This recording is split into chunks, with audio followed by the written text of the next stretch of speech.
morning, everyone. So it is our final and last day in Tulum, and so we are going to see the cenotes today, which I am very excited about. And it turns out the two popular ones are actually only 10 minutes from where we're staying, which is amazing. So we're gonna hit up this cave cenote, then also this one that is, well, I mean, they're all in the ground, but it has, I just saw a photo on Instagram and I'm like, it looks really cool. It has this rope thing that people swing on with a ladder.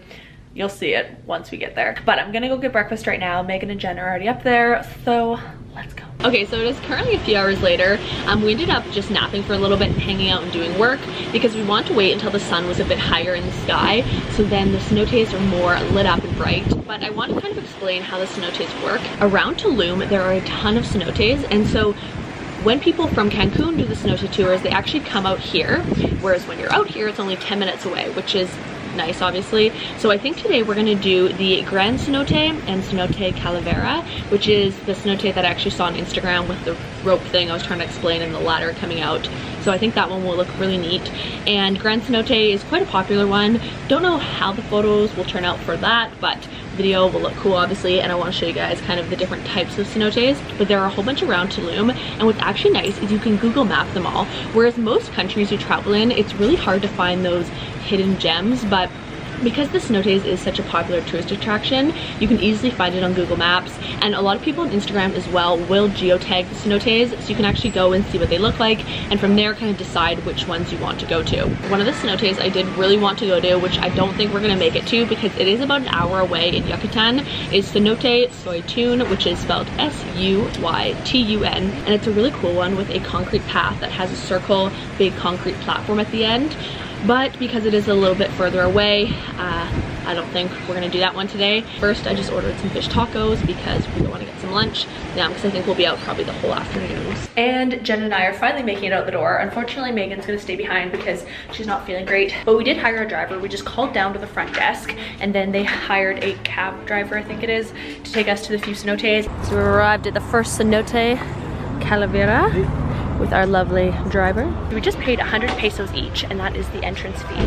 And our driver's actually coming with us to show us the cenote. So we're gonna go swimming and see how she goes. You're gonna come swimming with us? No? So we found the cenote. Oh, that's fun. As you can see, there's quite a few people here, but there's the ladder. You climb up after you jump in. There's also that rope thing I was talking about. And then there's also a hole over there, and there's a sign right here that says jump here. You can jump down there and you land in here.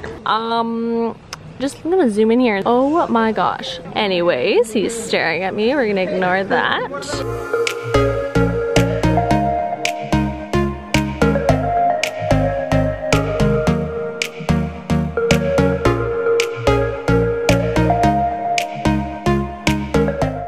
Leaving the cenote and headed to Gran Cenote, which is only around 5 minutes from here. Oh, look at this pupper. Hi! Hi! Hello! Hello, you are so large. Yes, you are. Large and in charge. You are. Are you ready for a margarita? We're ready to go.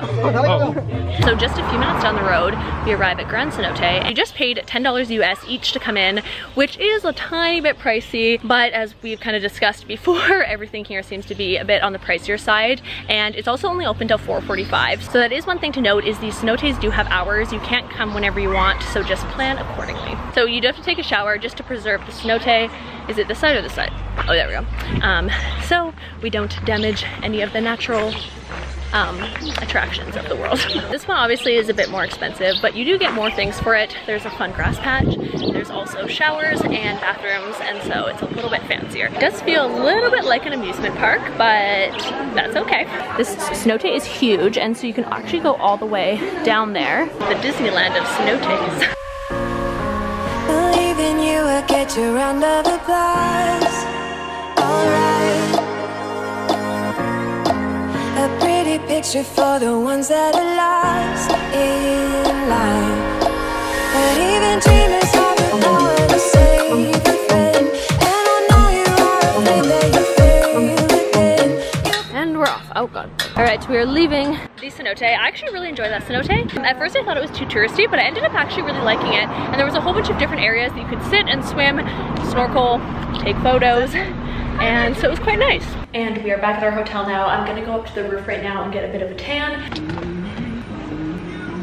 Good morning, guys. So it is the next day. We just got ready. We're off this morning. We're gonna try and sneak into Casamilca, which is Pablo Escobar's old house, and it's a hotel.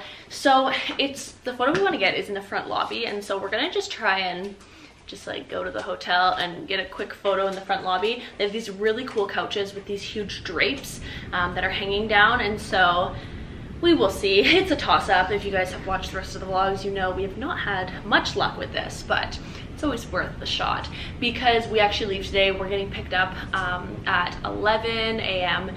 and so we're going to be going to Cancun, and so Megan and Jen are working on a project out there with a hotel, and I decided I did want to stay a few extra days, so I ended up just booking the same hotel they're at and going to get a bit of work done and hopefully relax. All right, so update. Guys, I'm going to give you 3 guesses as to what happened. Oh, you got it. We weren't allowed to take photos. Almost. So we were allowed to take iPhone photos, and so Jen actually has an iPhone 10 that shoots photos in RAW. We did get some photos. Fingers crossed they work. So that's one thing to be warned. If you come to Tulum, you're probably only going to be able to take photos really in your hotel, unless you're going to eat at a restaurant, but people will definitely say something. So that's been my takeaway from Tulum so far. We've come to the restaurant to get a coffee, and it's really cool in here. All the chairs are all these like old school type antique looking chairs, and there's some really creepy dolls on the wall. Like, these are the creepy dolls I'm talking about. I'm not my favorite, but everything else is very cool. And as you can see, all the chairs are like these antique looking chairs, and then the beach is right there. Thank you. Thank you. Yeah, that's good. They're cleaning up all the seaweed because there's actually so much that rolls in. But anyways, we're back in the cab and we're gonna try and go to Nomad. So the last clip you saw, we were getting in a cab and he's like, "Where are you going?" And we were like, "Nomad Tulum." And then he said, "It's right next door." And so we drove a block and got out and we said, "We're so sorry. We obviously didn't know." He thought it was funny, so it's all good. But we just found this patch right here of sand. And so I took the drone up. The beach is just, it's not cute, unfortunately. Just because it's not the blue water. There's a lot of seaweed because it is the winter. And so the drone clips didn't turn out the best. So I think we're gonna pack up here, head back to our hotel, and then head into Cancun. So I'm going to finish off this vlog and I will see you guys in the next one. Bye.